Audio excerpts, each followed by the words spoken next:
correctly with the correct amount.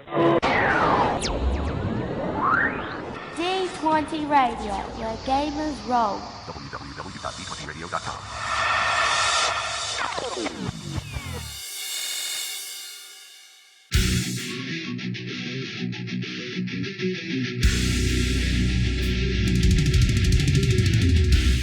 Welcome to Me and Steve Talk RPGs, a podcast where me and my friend Steve try and help you get the most out of your role-playing game experience.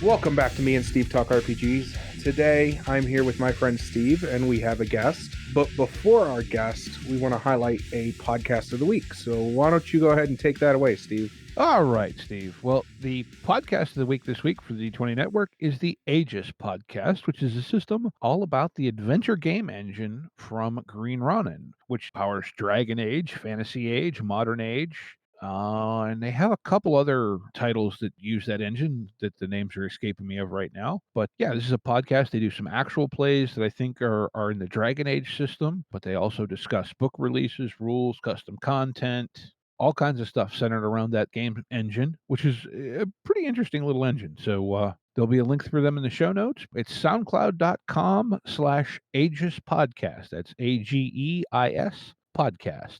One might say it's the little engine that could. Yep. So anyway, with that bad joke out of the way, we have a guest on today's episode. They're on to talk about the product that they're kickstarting currently. That is Cloudsea. You can find that on Kickstarter. It's a really cool 5th edition supplement, I guess you might call it. And rather than me talk about it, I'll go ahead and let Miguel take it away and talk about the product and a little bit of background on yourself and all that fun jazz.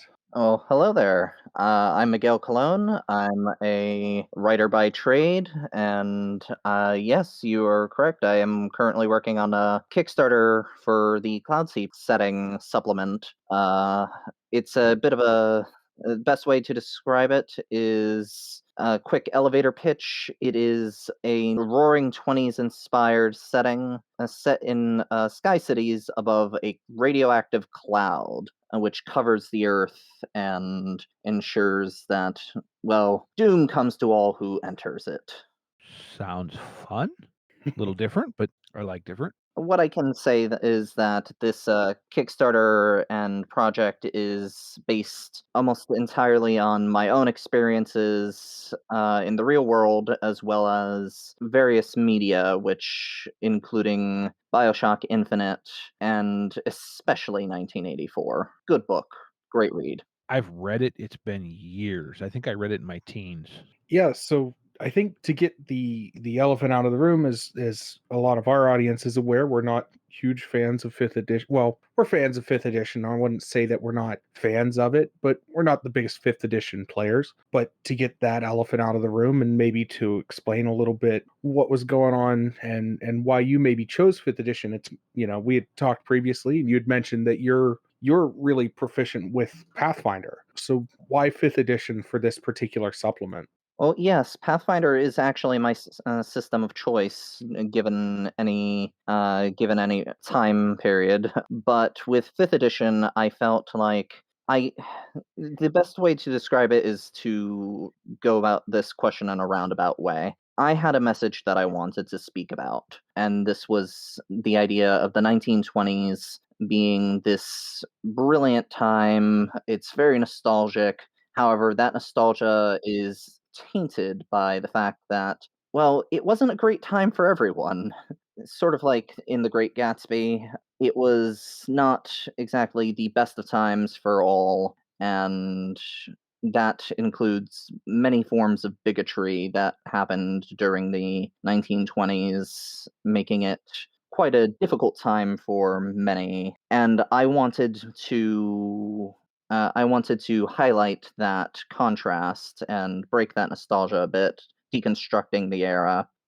So to answer your question as to why 5th edition, because I believe that it would give me the biggest audience to speak to. That's fair. I mean, yeah, that's if you got something to say, I mean, I suppose why not use the tool that'll get it and get your message in front of the most people. I will say that I have thought about releasing it for Pathfinder. I have thought about releasing it as its own system, playing around with different things, especially the modular airplane combat system that I have going on in there. But I ultimately decided, you know what, it's probably best if I go with 5th edition because more people will be able to see it that way. Well, I think from a game development design angle too, there's a massive difference between writing a setting and maybe a few additional rules for an existing rule system as opposed to designing an entire system from scratch. I mean, there's a big step between those two things. Indeed, it would have taken a lot more time, it would have taken a lot more effort, probably not something I could have done on my own, and this is mostly a solo project. I am the sole writer. I'm not the person who did the art or the layout.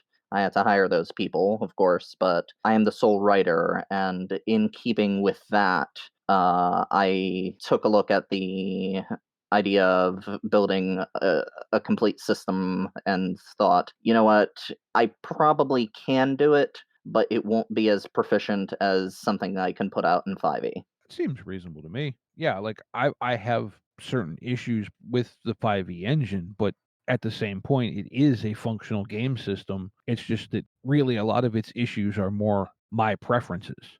And everybody has different preferences. That's why there's so many games out there. And two, just going by, you were nice enough to send us a preview copy of it or a early draft, or I don't know what you'd like to call it. But going through this, I would say should you want to take this setting and play it in Pathfinder or really whatever your individual system of choice is, I think you could take the information, even just what I've seen in the limited version that you sent me. I think you could take this and run with the ideas in darn near any system out there. Well, I definitely wanted to, instead of a complete rules supplement, because there are lots of rules supplements for 5e, I did want to build a setting in which a story can be told. And so you're right on the money in which this product can be taken and utilized elsewhere other than just 5th edition. It would take a little finagling, of course, as any transition would, but I believe that the stories that can be told within Cloudsea are, in a sense, I want to say systemless. So that's why 5e, and that's a seems like a solid decision to me. So where, I mean, aside from a sky cities above radioactive clouds in a pseudo roaring 20s, I mean, where do you start describing this? Because that's a an evocative image, but also a vague one in a lot of ways too. You're right. And the best way I can describe things is starting with the most obvious fact about the setting. It's a dystopia. It is by far a dystopia. The post apocalyptic one, in a sense, in that the world has technically ended, but people have already rebuilt. So it's not a post apocalyptic setting. It's a dystopian one in which, after the world was rebuilt, how did people rebuild it? Well, in a fascist society, and that fascist society managed to grapple control over everyone else who was still alive and started to rebuild in that image. And I don't think it's controversial to say fascism bad. um, Yeah, I wouldn't say so. and so I wanted to take a look at that sort of image. And the reason I chose the 1920s was because I, once again, wanted to sort of deconstruct the era a little bit and talk about many different topics. Racism is a big topic within Cloudsea. There's quite a bit of racism against the android race in particular, and the gnomish race are the upper echelons of society.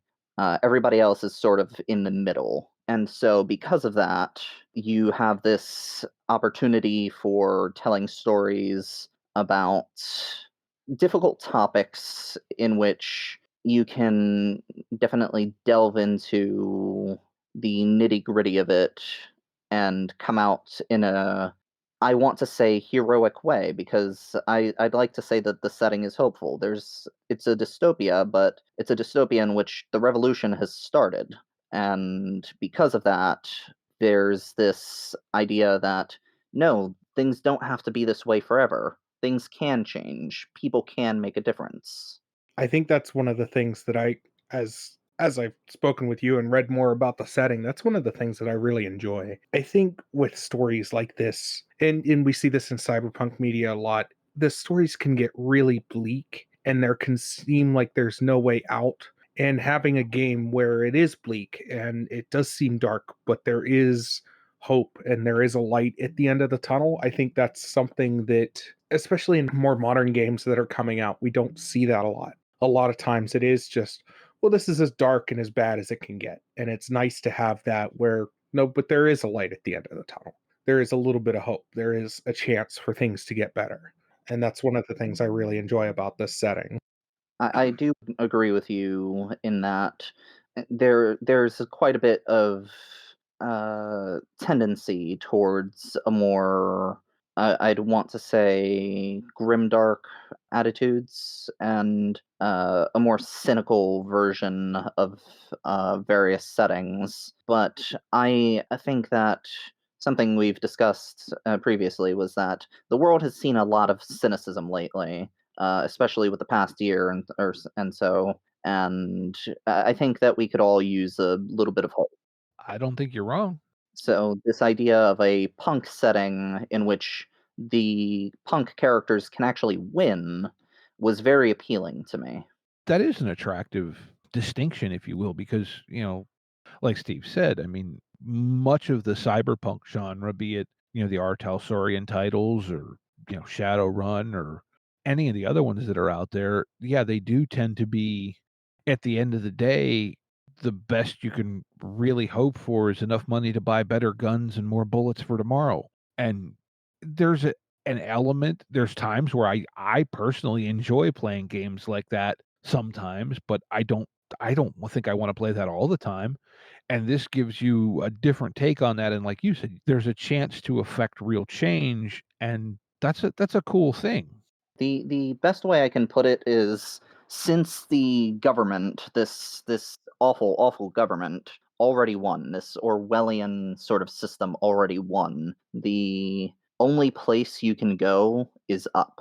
And that's what I wanted to sort of bring to the table with Cloudsea, because as you said, I have nothing against Shadowrun or Cyberpunk. I quite like them. In fact, there's obvious inspirations there for me. But at the same time, I did want to offer a different perspective. Now, I guess while we're still in the kind of mechanic and philosophy bits, going off of what I've seen of this, you have, what, 5 races outlined in the document as far as playable races? Yes. Would you like me to go into them? Absolutely. Okay, so first off, we have, and I'll give a little bit of information as to why they're there as well. First off, we have the humans. And they are primarily there because I know that as a society, uh, we like to insert ourselves into the story, and humans are a great race to be able to do that with. There's a reason in 5th edition, human fighter is perhaps the most common combination of things to do with one's character. So that's why humans are there. Very good for self-inserting yourself into the story. Uh, then there are the gnomes, and I chose gnomes as the sort of upper echelon of society because I believed that upon reading a lot of high fantasy in which gnomes are available, and they seem to be this like magically masterful race, and it seemed to me like in a setting in which there are only 5 races, they'd naturally become a sort of magocracy and naturally take power. They're charming, they have quite a bit of influence in the setting, and if you're a gnome, your life is almost set because of how you were born. Next are the rat folk, and I chose them because I really wanted a tinkerer race, something to contrast with the gnomes, who are a more magically inclined race. And rat folk, I gained quite a bit of respect for out of the many rat folk that I have GM'd for, as my players have brought them to the table, as well as with Starfinder, in which they are a core race. Not called rat folk, of course, but my love for them grew because of that, especially Starfinder. But there is that element of contrast with the magically inclined race of gnomes. Next, you have the Nimbus Nymphs, and the Nimbus Nymphs are a race that were brought to the setting because I wanted to be able to have this Fae-like race that is on the decline. They've lost much of their powers because within the setting of Cloudsea, there's no more oceans or rivers or large bodies of water to evaporate, so there are no more natural clouds for them to make homes, and because of that, they sort of just became slowly more dependent on the other races, obviously because they're cloud nymphs, nimbus nymphs.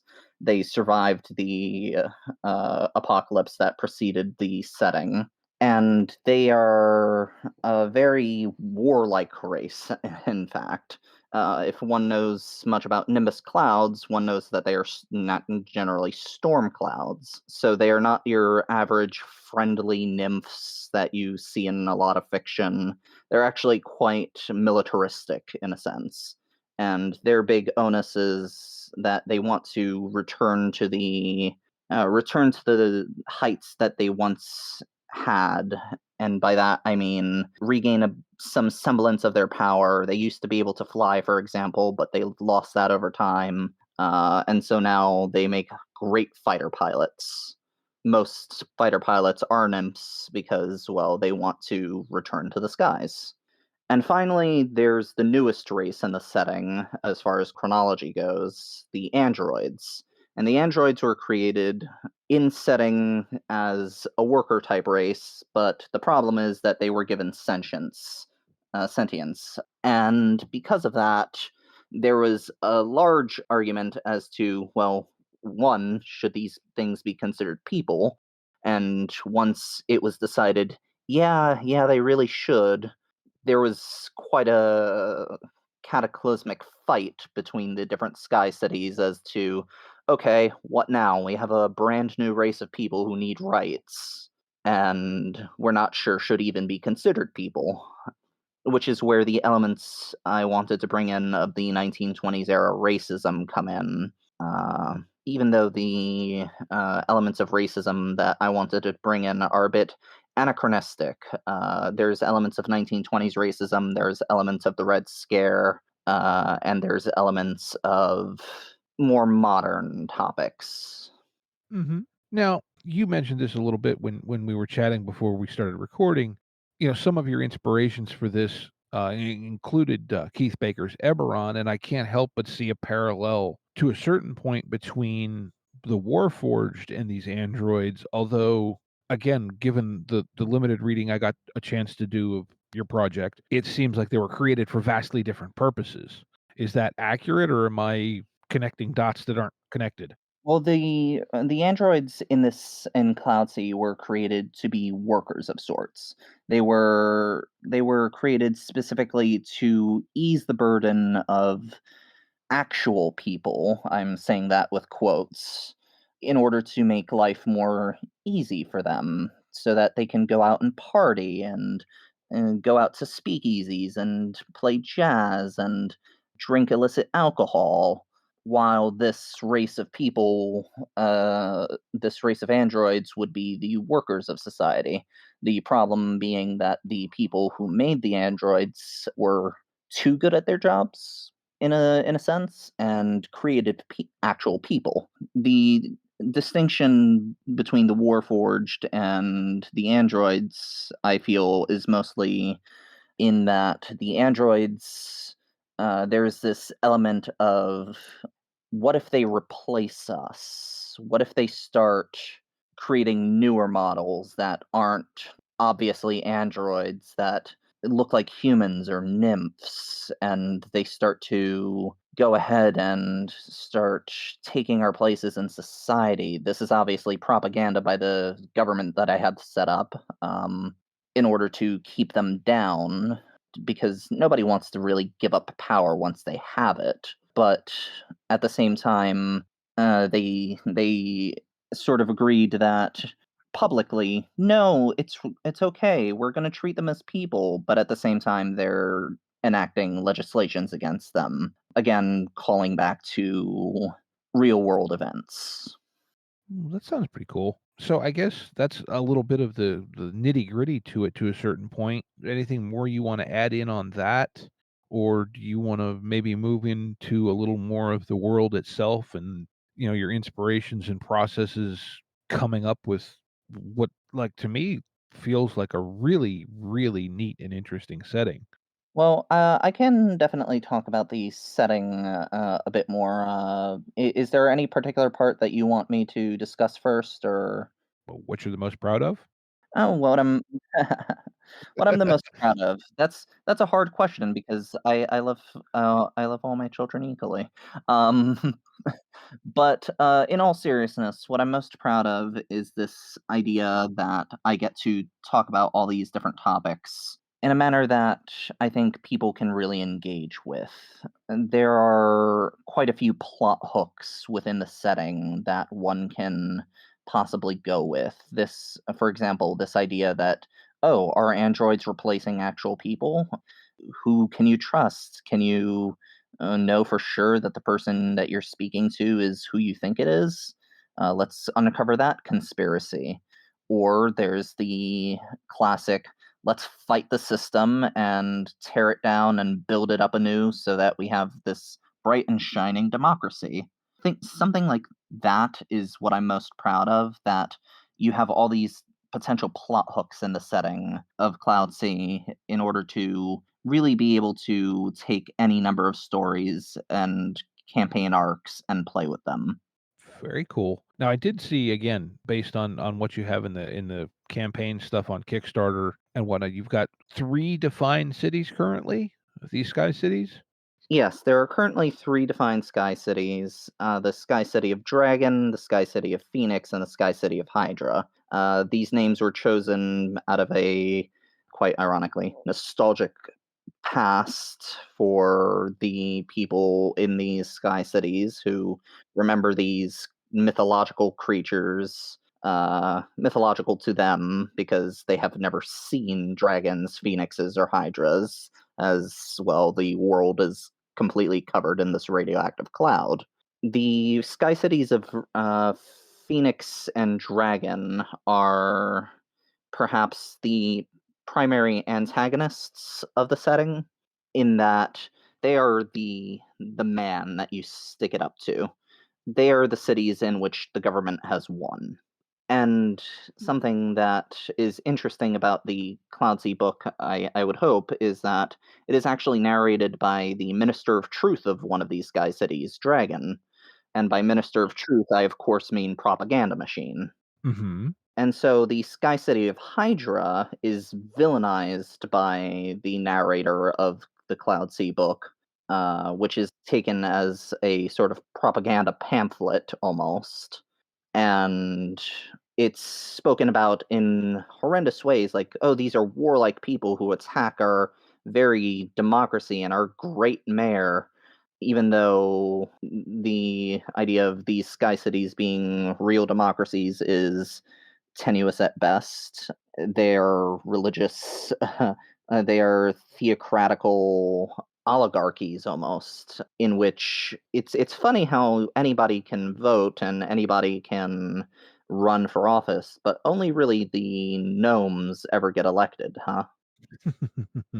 Meanwhile, you have Hydra, who it's not so subtly hinted that actually these guys have it have this revolution going on, and they want the system in place to change. They want more freedoms. They want, for example, the androids to be this free race instead of being kept down, and they are currently led by an android named Emmanuel, who I'm neither going to confirm nor deny any connections to any Emmanuels from 1984.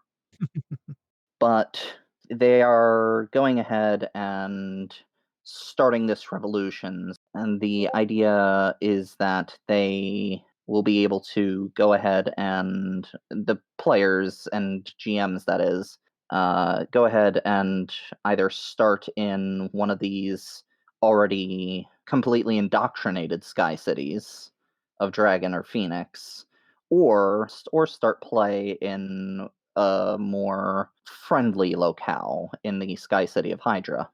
I like what you've got going, and just for some reason, it just suddenly struck me that you took Orwell and made something with hope in it out of it. And again, it's been years since I read 1984, but I remember it being very, very bleak. So kudos there. I'm not going to pretend that there aren't bleak elements of Cloudsea. There are, for example, reindoctrination camps, a la Orwell, that take people and fix them if they're deviants. But at the end of the day, you still have this idea that no, we can stop this. We can hit those camps. We can free the people. We can go ahead and do something, even as they lie through their teeth about being the good guys. We can show no, things can be changed. Cool. Actually, to step back a quick second to mechanics, what about the classes? Obviously, D&D and 5th edition is very class-based. Are you pretty much just opening it up to the 12 or 13 core classes, or do you have other plans? That I am. I wanted things to be at a time period in which, like airplanes, for example, they are relatively new in setting. They are made of, instead of engines, they are made of these like elemental core crystals. And the weapons for the airplanes are also made of these elemental cores. And so we don't really have firearms yet, but it's one of those hinted things that no, we're getting there. We're currently still using longbows and longswords and axes, but we're getting to the point where we can take these elemental crystals and probably create pseudo firearms out of them very soon. So the 12 core classes are definitely a thing. And the first stretch goal, which we're coming up to very soon, hopefully, is an explanation of the 12 classes and their roles in society, as well as different subclasses that fit within the system. I actually have this already written. The main reason it's a stretch goal is because we need art and I need to pay the layout guy, and that's not something that I can really do on my own, you know? So, for example, you have fighters, and fighters are the subclass I have for them are officers. So, if you want to play somebody who's in the system or is a police officer who realized that, oh no, things are desperately wrong, you can play as somebody who uses non lethal takedowns and is good at fighting in the streets. Meanwhile, bards, for example, are entertainers, specifically jazz entertainers and musicians with the school of entertainment.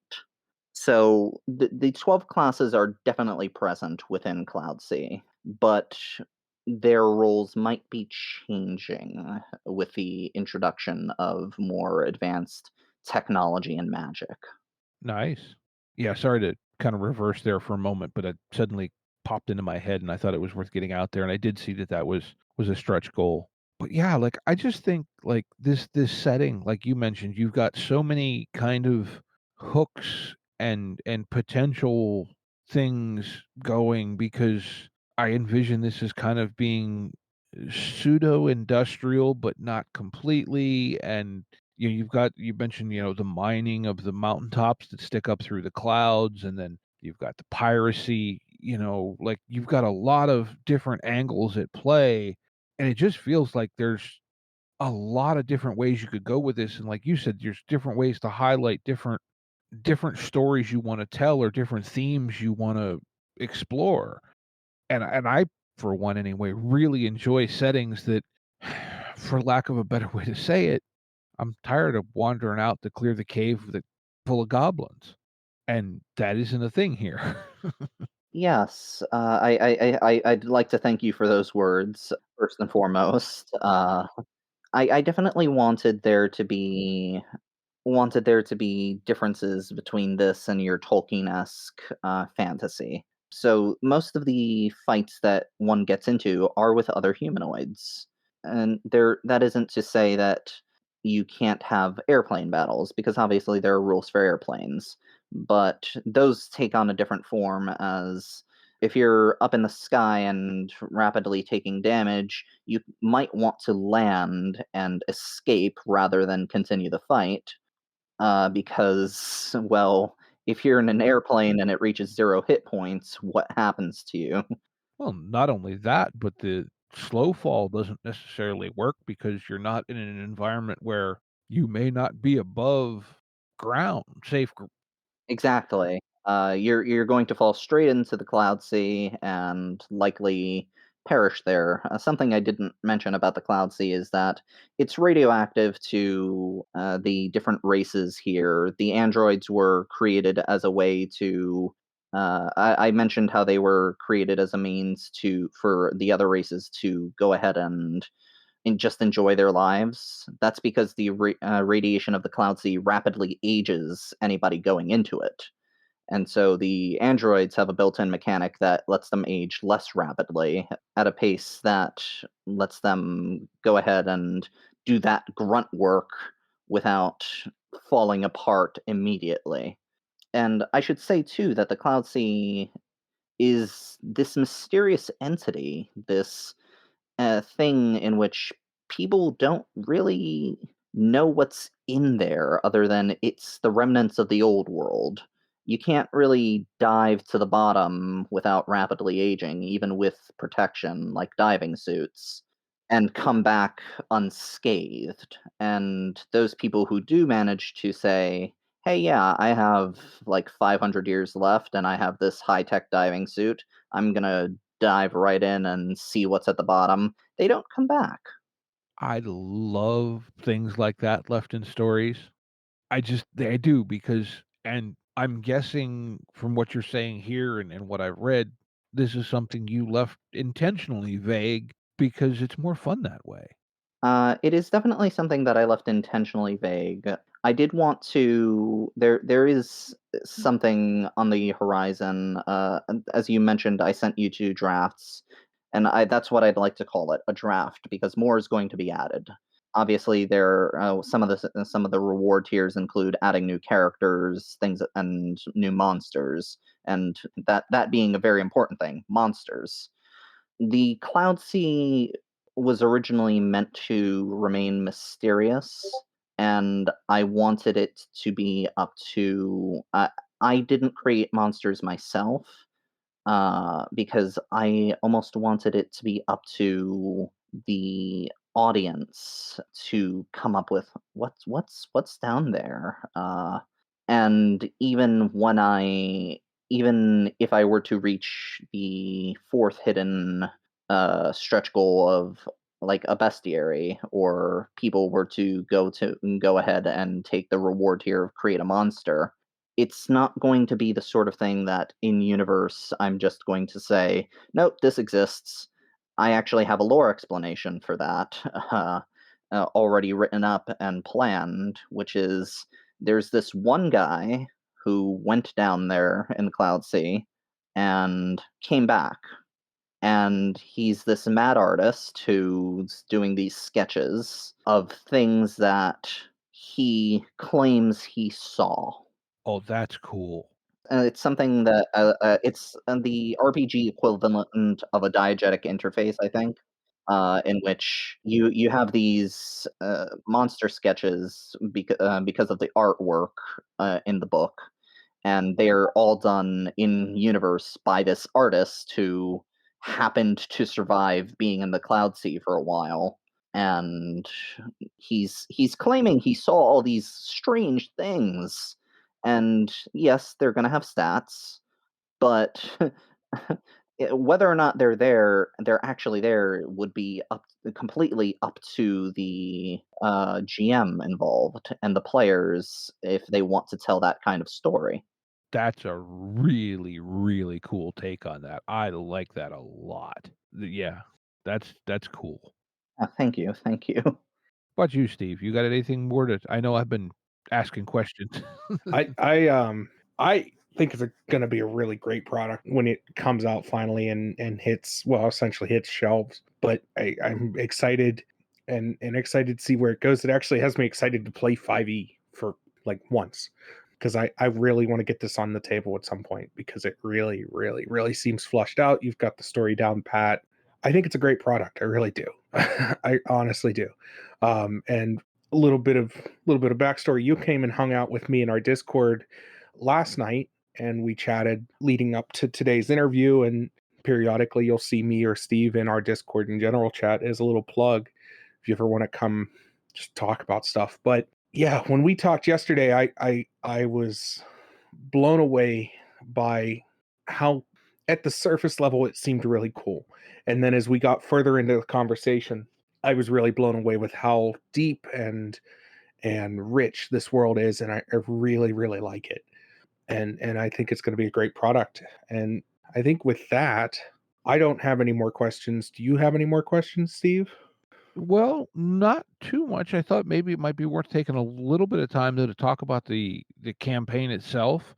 As we're recording this, it's Friday, July 9th, and you have successfully funded, and you mentioned you're getting edging closer to your first stretch goal. But if you wanted to talk a little bit about, the campaign itself and the tiers and all that. Yeah, definitely. Well, the campaign itself is currently funded, and we are edging closer to that first stretch goal, which is the class descriptions and 12 new subclasses and how they fit into the setting itself. That is going to be followed up by an expanded look at the three sky cities, so just a lot more lore to go into the setting and actual maps. I'm planning to on. I have a cartographer set up to make maps of the sky cities from a heads up, bird's eye view. And the third stretch goal currently on the docket are 10 important NPC write ups, including art for each NPC done by the great Rick Hershey. I feel like I should mention my artists because they are just great. I would say the art, the little tidbits you put up in the campaign, and then again in the draft document that you sent us, the art is top notch and very thematic. I think very enjoyable to just flip through the PDF. Once again, thank you. I don't I can't say that enough. But as far as the campaign goes, there's the different tiers. There's the law-abiding citizen tier, $1 tier. It's just if you want to say, "Hey, I want to just back you as a sort of support. I want to show support." You get a big thanks from us because every little bit helps.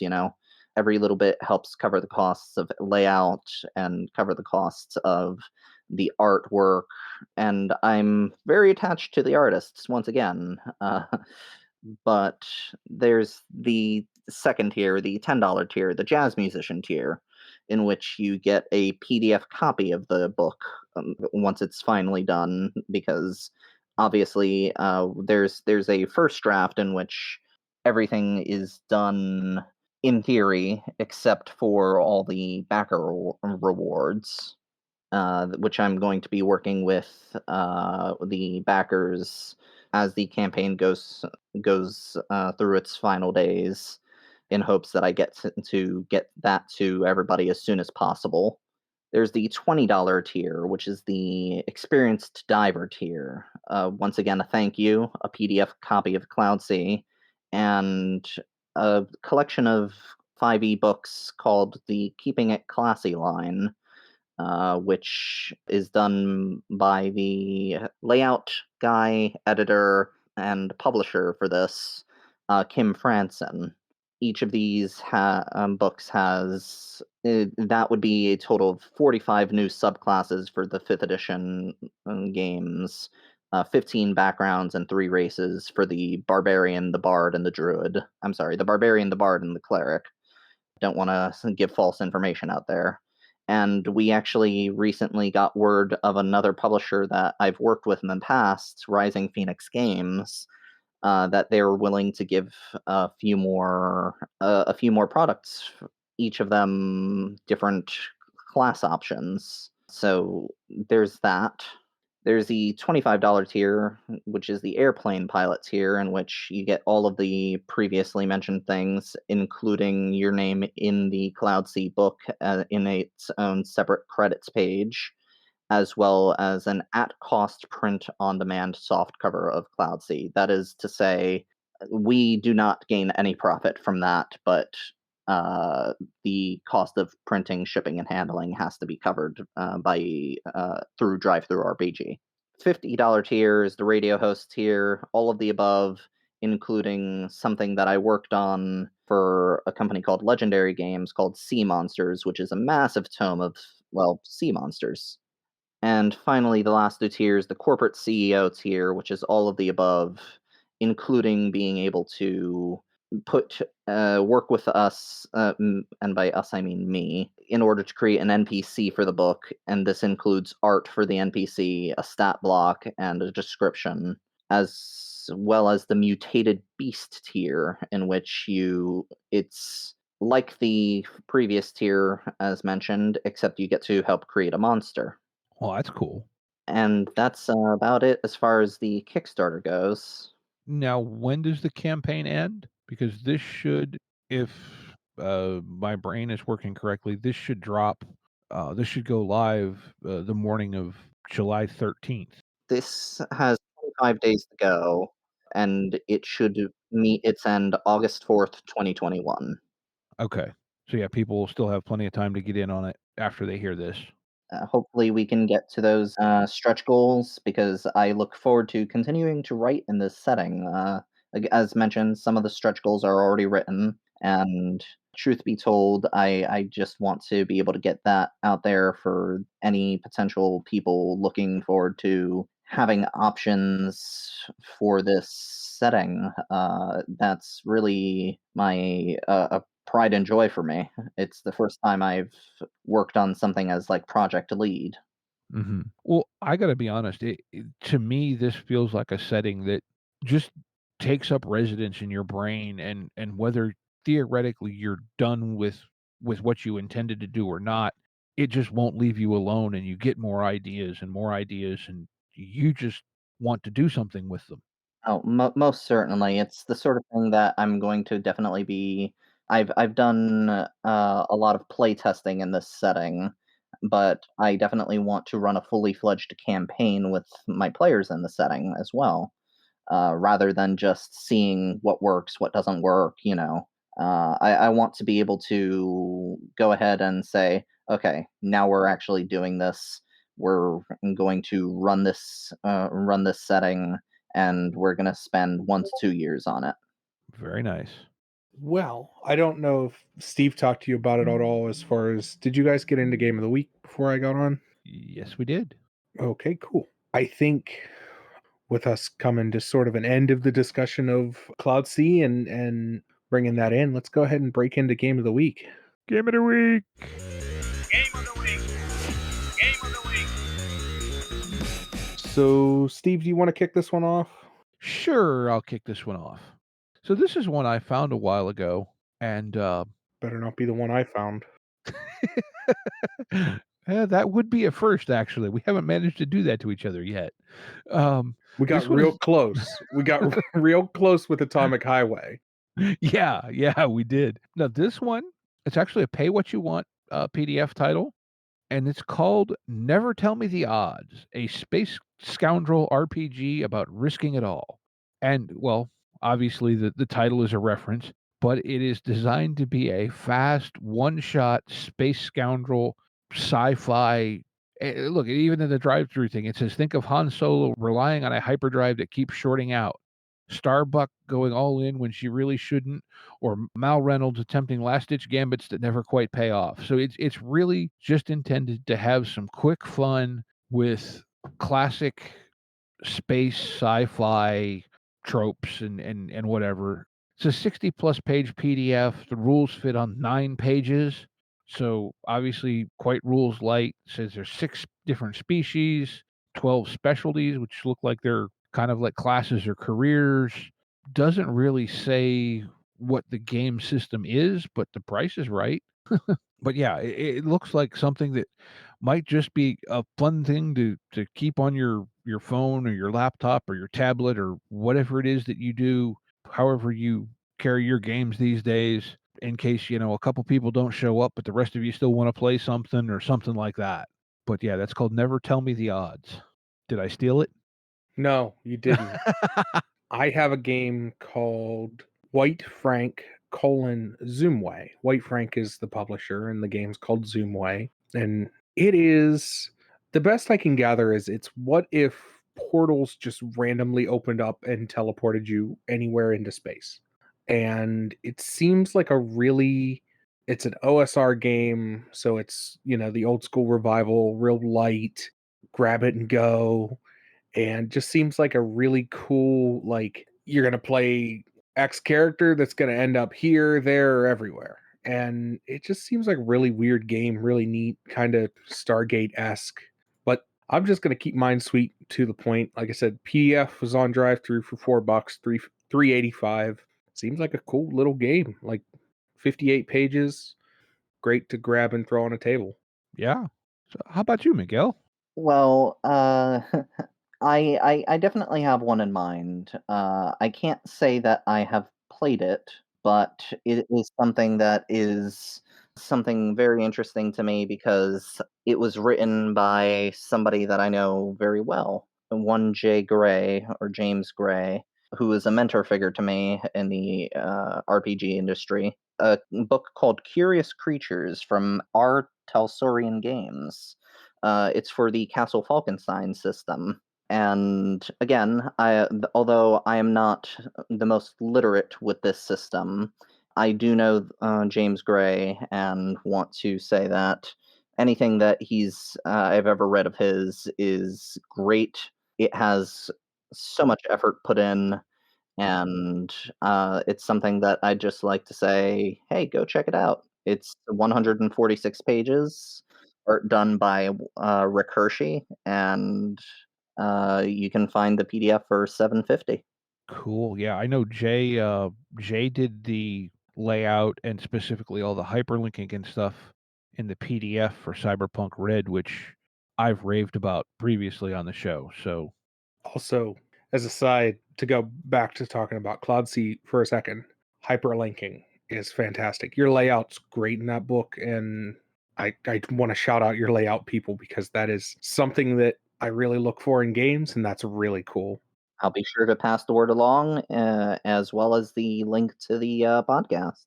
And with that, where can people find you? Or obviously now's the time to plug everything, including Cloudsea or any other projects you want them to check out.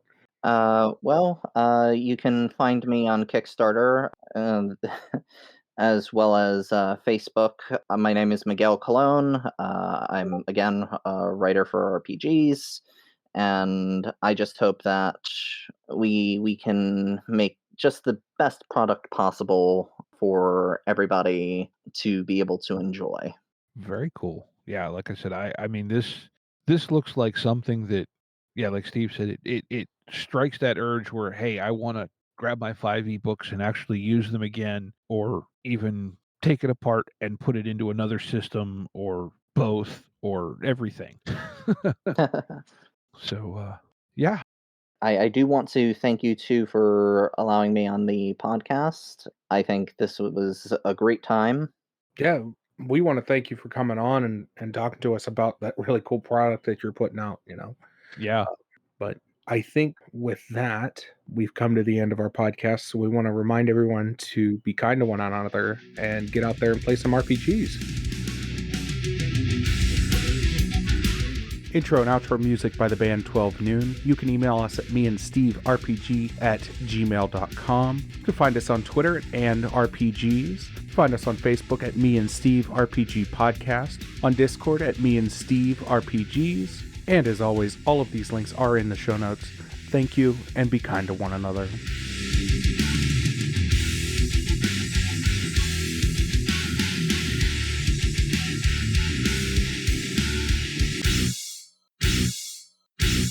How much for the cigar? Cigar, $20, dog. You gotta go down the street to the store and buy that. Holy crap, Craig actually showed up this time. The last couple times. All right, let me kick the bots. Get out of here, Giark. Get.